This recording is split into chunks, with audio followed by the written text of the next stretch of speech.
गरेस्वरनि मुखुनफोराव जल जीवन मिशन मावबिथांखिनि खामानियाव थिखादारनि गोबां बेले-बेजे आरो जाख्लनाय थासारि। दै टेंकिनि खुन्थिया बानायनायाव थिखादारनि बिथोनाव दैनि सायावनो ढालाय खालामदों लेबारफोरा।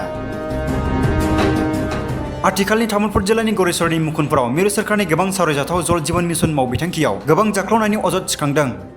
अजदनि बायदिब्ला टेंकिनि खुन्थिया बानायनायाव दैनि सायावनो ढालाय खालामदों लेबारफोरा। मख'नो गोनांदि मुखुनफोराव सिगाङावनो थानाय लोंनाय दै जगाय बिफान बिथांखिनि जायगायावनो खमैबो 13 लाखनिबो बांसिन रांजों थिखादार दिनेश बर'आ गोदानै लुफुंनाय जल जीवन मिशननि आगु बिथा थाखोनि सिङारिनि खामानियाव गाहाय थाखोनि जायोब्ला बिथांखिनि खामानिया बेसेबां मुलाम्फा गोनां जागोन होनना सोंथि सिखांदों। बेल' नङा, बिफानारि थिखादारनि जाख्लनायनि अंखआव बिथांखिनि खामानियाव हा गलायनाय, अन्थाइ बालाजों लोगोसे माब्लाबाबो खोनाफेरै थास मुंनि खम बेसेननि सिमेन्ट बाहायदों होननानैबो अजद दैखांदों जायगानि रायजो राजाफोरा। लोगोसेनो थिखादारनि खामानियाव गोजोननाय गैयै फोरमायना गोग्गो लोंनाय दै जगायनायनि बिथांखिनि खामानि मावनायनि सायाव नायबिजिरनो सोरखारनिसिम दाबि खालामदों रायजो राजाफोरा।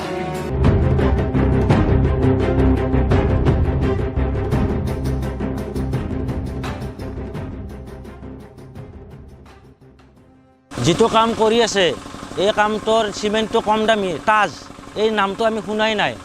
আৰু যিকেইটা পোষ্ট বনাই আছে ওপৰৰ পৰাই মাল ঢালি আছে, পানী আছে, পানীৰ পৰা সমান দেখা পায়, তলত দিশে ওলাই যাই আছে, মাটিবিলাক ক্ষয় হৈ তাৰ ভিতৰ সোমাই আছে।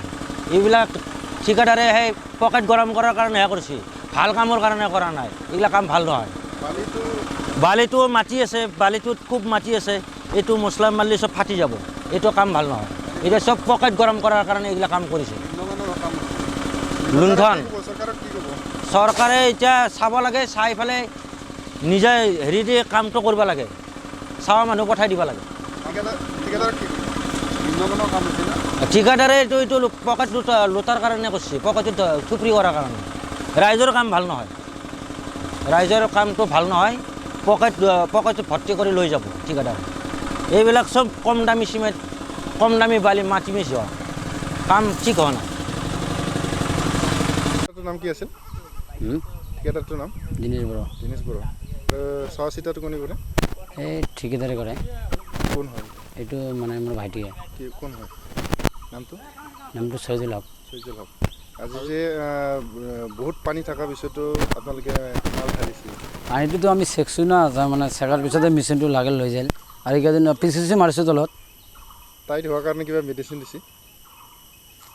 টাইট ল'বৰ কাৰণে কিবা মেডিচিন দিছে নেকি? মেডিচিন দিয়া নাই। আৰু পানীটো সিঁচি ল'ব লাগিছিল। পানীটো কি কাৰণে সিঁচা নাই? পানীটোতো ৰাতিপুৱা চেকছোঁ, পিছত আজি এতিয়া মালটো লৈ যায় যে মেচিনটো লৈ যায়। মাল দিয়াৰ পিছত কি পানী আছে? पेरामेडिकेल डिप्ल'मा कर्सनि सोलोंथाइ लानो गोसो गुदुं जानाय फरायसा फरायसुलिफोरनि थाखाय गोजोनथाव खौरां। क'क्राझार सोहोराव थानाय आइ-आफा बिएम इनस्टिट्युट अफ पेरामेडिक्सआव 2024-25 सोलोंथाइ बोसोरनि थाखाय गोदान मुं थिसननाया सोलिगासिनो। क'क्राझार सोहोरनि गोजोनपुरि गांजेमा बाजाराव थानाय आइ-आफा बिएम इनस्टिट्युट अफ पेरामेडिक्सआव जायखिजाया स्ट्रिमनिफ्राय 12 थाखो उथ्रिसार जानाय एबा ग्रेजुवेट उथ्रिसारनाय गोसो गुदुं फरायसाफोरा सावस्रि जोथोन लाखिनायनि माखासे जब ओरिएन्टेड कर्सफोरनि सोलोंथाइखौ लानो हागोन। आइ-आफा बिएम इनस्टिट्युट अफ पेरामेडिक्सआ भारत सेवक समाज (BSS) जों गनायथि जानाय आरो गुवाहाटीआव थानाय बान्था आवथायनो हानाय फसंथान इसियाडक एकाडेमिनि सिङाव सामलाय जानाय गंसे गाहाम सोलोंसालि।